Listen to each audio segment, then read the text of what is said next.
Un jeep de pasahero elemang bangga na punay sa Sampaloc después kay na pangpang alina upper Kabatangan enante aga. 28 pasahero el iri y el uno ya muri na hospital. Ya iri temen el driver untal Wilfrido Francisco y Alejandro.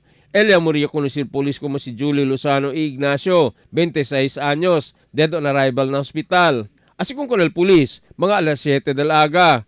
Paabahada jeep con placa numero JVD709, Iliano de pasajero.